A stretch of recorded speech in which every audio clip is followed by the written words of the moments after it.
En nombre del Padre, del Hijo y del Espíritu Santo. Amén. Amados hermanos, en nuestro Señor Jesucristo nos encontramos en el domingo 23º después de Pentecostés y tenemos en el Evangelio de hoy, tomado de San Mateo, esos dos milagros que hace nuestro Señor: resucitar a la niña de Jairo, un príncipe de la sinagoga, o un archisinagogo, como quieran, principal, y la mujer que tenía esa enfermedad de hace tiempo y que no osaba acercarse a nuestro Señor de frente, se decía a sí misma con tocarle la orla del vestido: quedaré sana. Y se sanó. Vemos cómo incluso nuestro Señor, aún por los príncipes de la sinagoga, había gente que recurría a Él a pesar de todo, como este buen hombre, pidiéndole que sane a su hija. Y digo que sane porque algunos dicen que, por ejemplo, paralelamente en San Mateo y San Lucas, unos evangelistas dicen que estaba enferma, pero no muerta. San Mateo dice que se murió. Bueno, hay pequeñas divergencias. Pudo ser que estaba gravemente enferma, fue a pedirle que la sane y en el momento de llegar ya había muerto, pero bueno, poco importa. Lo importante es que es uno de los 4 o 3 milagros, según cómo se le mide, de resurrección que hace nuestro Señor. La hija de este príncipe de Jairo, Lázaro, el hijo de la viuda de Naín y su propia resurrección, con lo cual daba pleno conocimiento del poder divino, porque ¿quién puede dar la vida? Dios. Y si algún profeta en el Antiguo Testamento también resucitaba, no lo hacía en nombre propio. En cambio, nuestro Señor lo hacía en nombre propio. Así que mostraba así cómo Él tenía el pleno dominio como Dios que era. Pues no se trataba de un simple enviado o Mesías, sino que ese Mesías era el Verbo encarnado. Ahí se centra toda nuestra fe.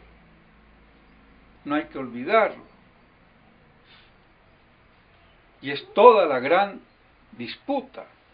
Yo puedo creer en Cristo de 20.000 formas, pero la única verdadera es que ese hombre es Dios en persona. Es una persona divina y no humana. Tiene naturaleza humana, tiene alma, pero su persona es divina.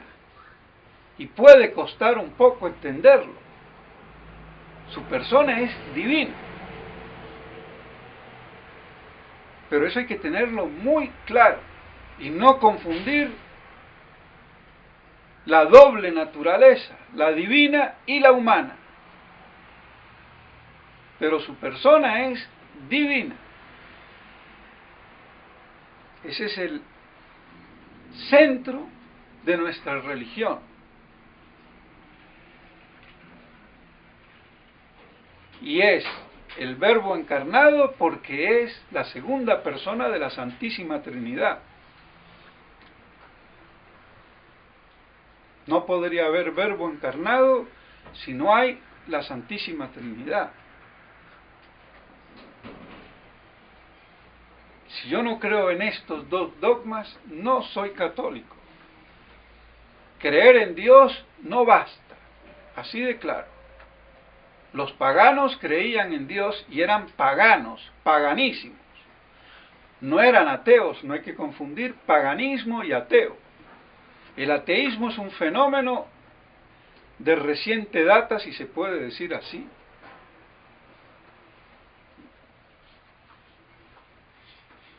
Entonces, como vemos,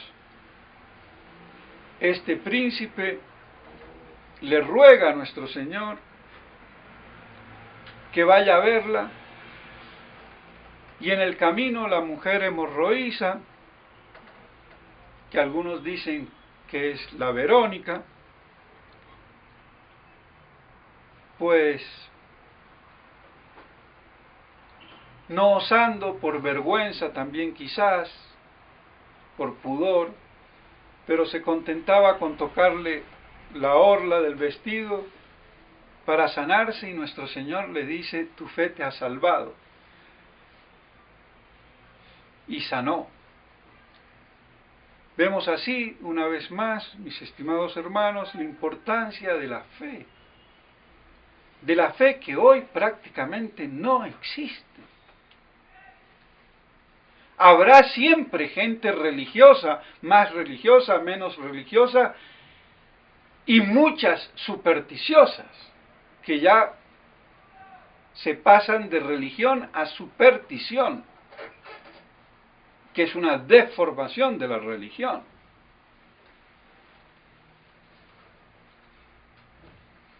Así de inmensa es la bobería y la estulticia humana,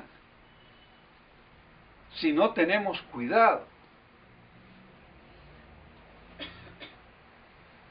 Entonces,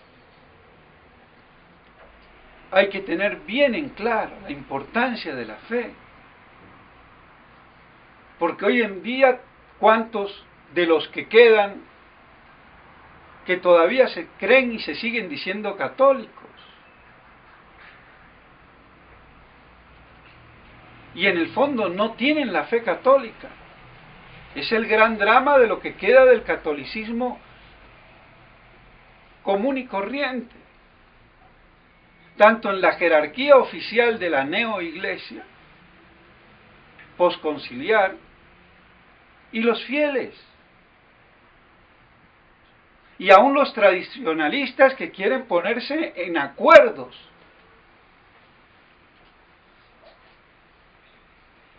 Con una jerarquía que ha claudicado en la fe.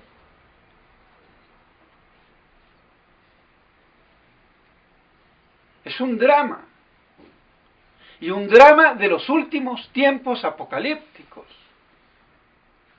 Esto no se podía dar en otra etapa de la historia, sino en la etapa final y culminante antes de la parusía. De esa parusía de la que nos está hablando la epístola, si es que hemos oído bien.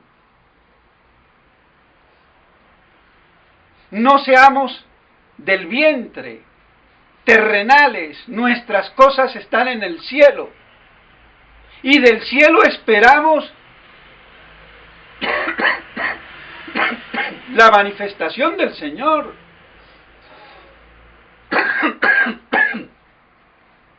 Y por si queda alguna duda, nos hará cuerpos gloriosos como el suyo. Más claro no puede ser. ¿Qué es eso? La parusía, el segundo advenimiento de nuestro Señor. Lamento mucho, pero estoy muy engripado. Por suerte que no he quedado tumbado en esta semana, pero la gripa es, o la gripe, como se diga, es muy fuerte.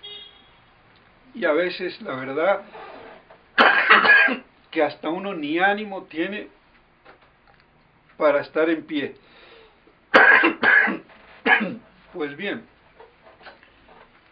pidiéndole a Dios el favor de poder continuar. Y así vemos, si me traigo un poquito de agua, así vemos cómo no hay duda de que es apocalíptica la epístola y pasa desapercibida. Yo hago el énfasis, pero está muy claro.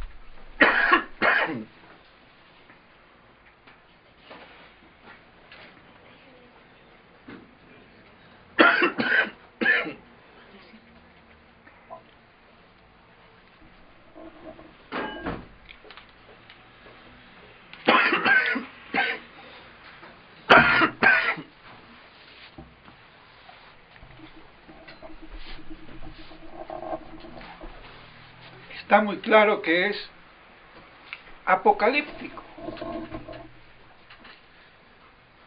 y muestra cómo es la garantía para que no seamos carnales, terrenales.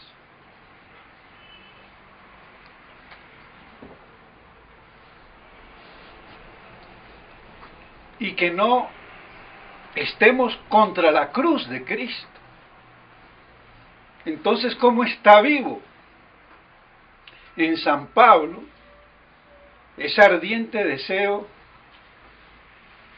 de santidad, opuesto al mundo, a lo terreno, al vientre,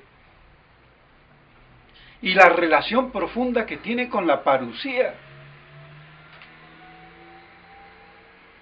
Está clarísimo. Ahora, el clero inculto, indocto, y peor, antiapocalíptico, reniega de esto. Entonces caen en la sanción, se vuelven terrenales del vientre, de las cosas de este mundo, y no del cielo, y las cosas de Dios, y se vuelven contra la cruz de Cristo. Está íntimamente relacionado.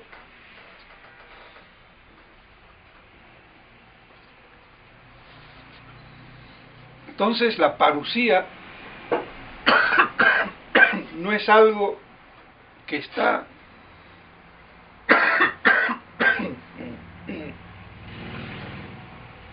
fuera de los cánones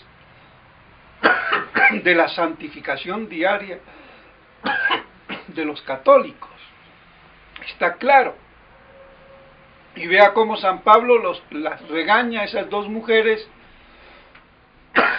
muy buenas, pero que tenían diferencias, como diciéndose, déjense de tonterías, de estupideces, de peleitas, de rencillas, con todo lo que tenemos adelante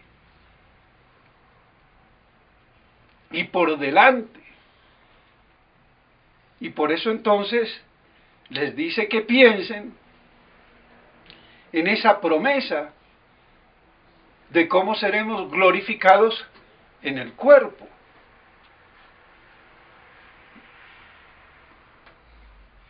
Entonces queda archiclarísimo.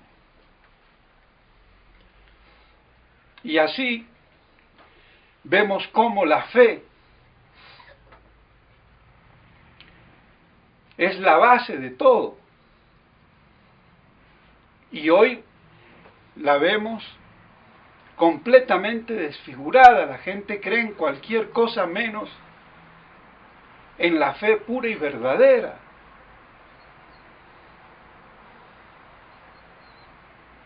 Es un escándalo cuando se dice que no se cree en la Trinidad y no se dice nada.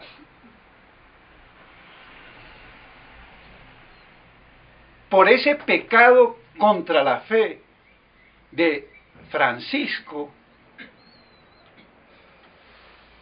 la van a pagar muy caro los monseñores de la fraternidad, al ocultar y no decir absolutamente nada.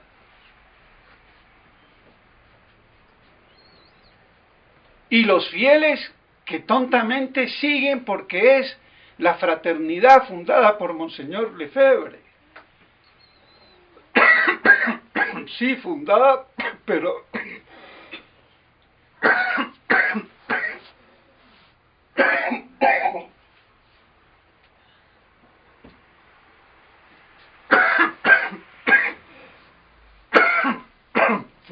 pero hoy completamente desviada, hay que decirlo.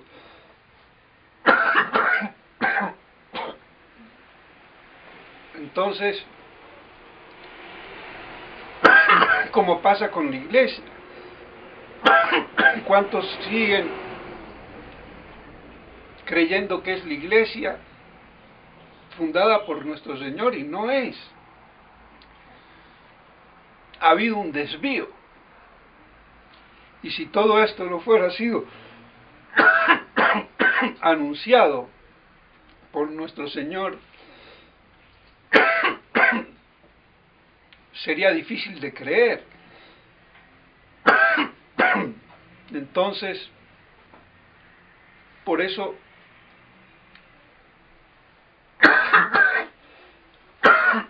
son tiempos apocalípticos y no hay más que hacer. Lo admitimos o reventamos. Pero vemos una vez más cómo la Iglesia en su liturgia y con las epístolas y los evangelios nos dicen las cosas si sabemos leer bien. Y por eso les decía que no es cualquier Dios, no basta creer en Dios, hay que creer en el Dios uno y trino y el Verbo encarnado. Y todo lo que de ahí se sigue y nos enseña la Santa Madre Iglesia, que no tiene nada que ver, hay que darse cuenta, con lo que hoy se llama Iglesia Católica, pero que es la neoiglesia postconciliar. ¿Qué vamos a hacer? Y que haya mucha gente en el mundo engañada, ¿qué podemos hacer? Pero por algo nuestro Señor dijo: cuando yo vuelva encontraré si acaso fe sobre la tierra, y si los tiempos no son abreviados o acortados, ¿quién se salvaría? Más apocalíptico no puede ser tampoco esas palabras. Y se está realizando al pie de la letra. Entonces ahí el heroicismo de mantenerse en esa fe pura y virginal, tal como ha sido transmitida a lo largo de 2000 años y dejada de ser transmitida a partir de Vaticano II, porque eso es lo que han hecho todos estos papas, conciliares y posconciliares, uno detrás del otro, como pseudoprofetas y anticristos, hasta llegar al último. Y esto no tiene reversa, no tiene solución humana.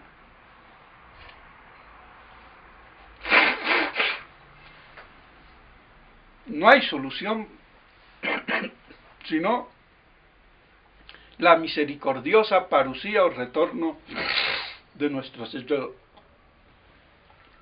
Jesucristo. Y por eso hay que predicar con énfasis y conocimiento de causa estos tiempos en los que vivimos, y que lamentablemente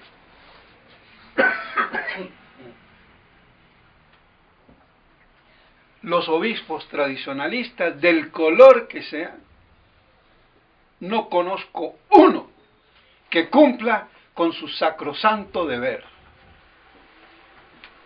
Es lamentable, es triste, pero eso demuestra el estado de orfandad en la que nos encontramos. Todos, los fieles y los sacerdotes que queden por ahí queriendo dar el testimonio de Cristo. Por eso, mis estimados hermanos, no nos olvidemos de lo que nos dice San Pablo, de tener nuestros deseos en las cosas celestiales, no terrenales, no del vientre, no de la materia, de la economía, del bienestar, y que no nos hagamos enemigos de la cruz de Cristo,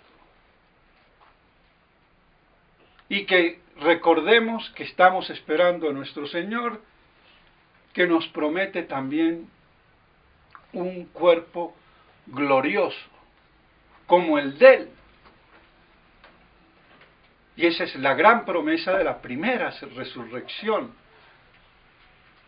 distinta de la segunda resurrección. Es la promesa del arrebato.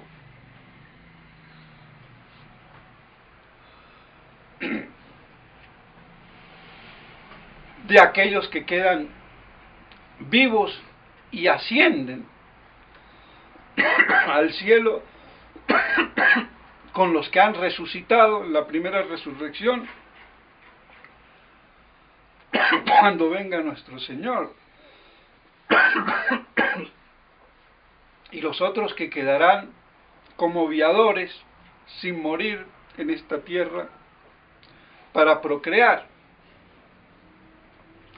sean del lado de los judíos convertidos o del lado de los católicos también convertidos, porque habrán apostatado en su gran mayoría. Y aquellos que han esperado al Señor con fe y se han mantenido, pues tendrán esa recompensa.